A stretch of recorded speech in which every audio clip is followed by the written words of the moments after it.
Hi there, it's me again, Lavanya.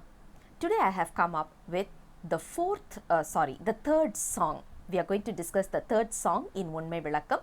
We have already discussed two songs in the earlier days. Now we are going ahead with the third song. The third song, we just a small recap of what we have seen. The first song was about the disciple asking some questions, or at least letting the guru know that he has some doubts and he wants to clarify those. And with the permission, with the guru's blessings, he wanted to put forth the questions. In song 2, the questions were elaborated, as in what are the 8 questions. So that was put forward in a nice beautiful song. Today we are going to start with the meaning of each and every song. So the third song goes this way. Ulapadi iththai uraikka keel unthanakku vallal arulaal andru vaai malarnthu thelliya seer aagamangal sonna adaiviley aanandha yogam nigazh puthalvaa utru. So what is the meaning of today's song?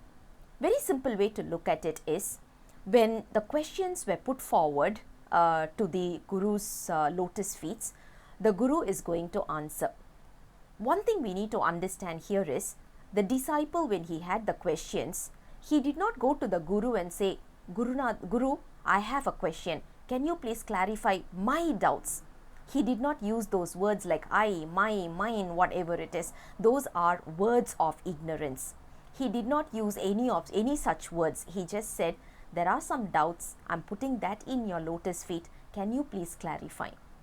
One thing we need to also remember is, this particular book is written by the author himself, Manavasagam Kadandar, but he did not say that it is his book. Rather, he says as if he is asking the question and as if the Guru is answering, and that has been written as a book. There also, he is not having that kind of a possessive behavior which is like I or mine. Same ways, when Guru is answering also in this particular song, the Guru is not saying, okay, I will clarify your doubts. No.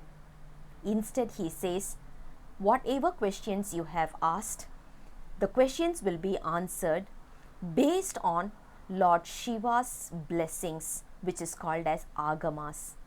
Lord Shiva, once upon a time, was sitting under the banyan tree, and he was giving all his disciples a beautiful lecture, but the beautiful lecture was without even talking. That is the beauty of it. There were 4 disciples, and they had a question, they had a doubt. They went to Lord Shiva clarifying this. Lord Shiva did not utter a word. So what he did was, just did this mudrai. This is called as chin mudrai. We don't do it this way. When we do it this way, it means that I am equal to God and I am merging with God. That is never Saiva Siddhanta.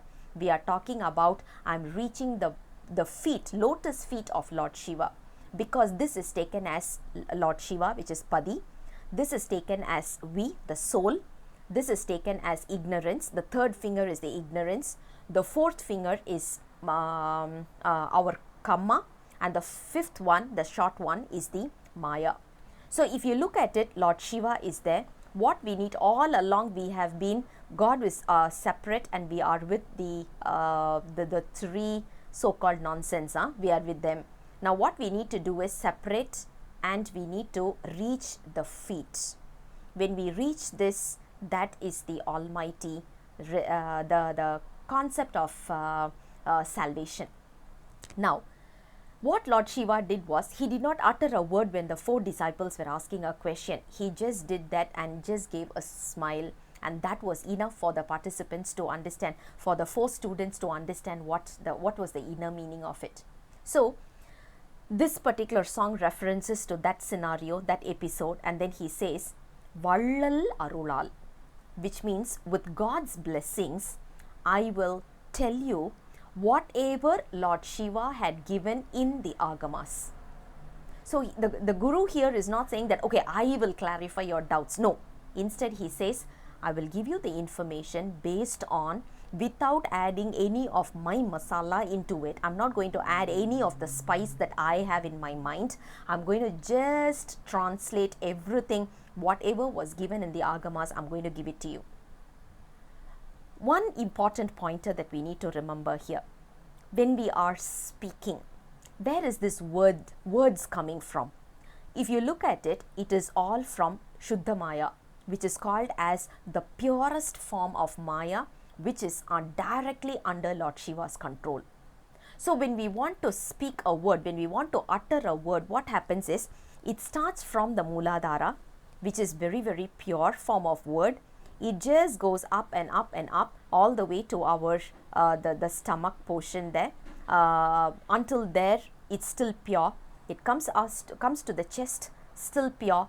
The moment it comes here and it is ready to come out, that is where our kamma plays.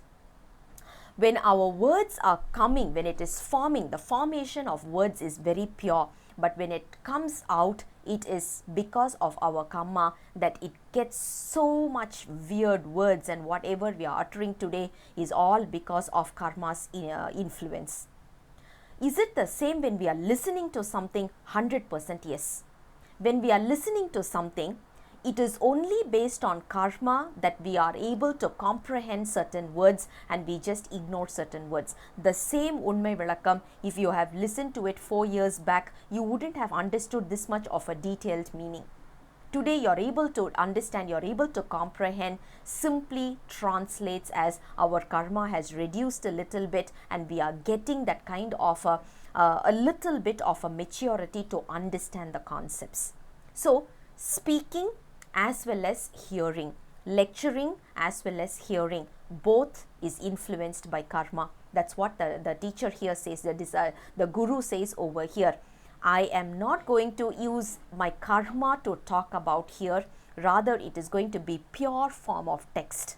And he says, disciple, you are also in that pure state right now. That's why he uses the word aanandha yogam. The meaning of aanandha yogam is, once a disciple starts learning something, he needs to first comprehend the meaning within himself. He needs to totally let it sink in himself. After the information sinks in, he will start to think about it. Day and night he will start realizing the truth behind that. After he realizes the truth, he will start to speak about it or write books, something like this. So since our author is already ready to write such books, he is already in the pure form, which means aanandha yogam. Aanandha yogam simply means he is already in a pure form, that he is full of bliss and he is happy, blissful state and in a peaceful state. We call it as the tranquil state. He is already in the tranquility there. This is what it means, and he also addresses the disciple as son. According to Saiva Siddhanta, we always talk about this as well. Guru is the father.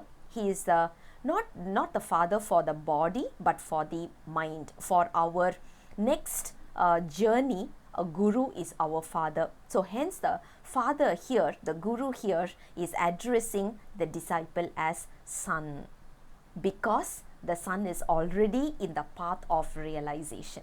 Such a beautiful song. It's a simple song, yet it's a very beautiful song.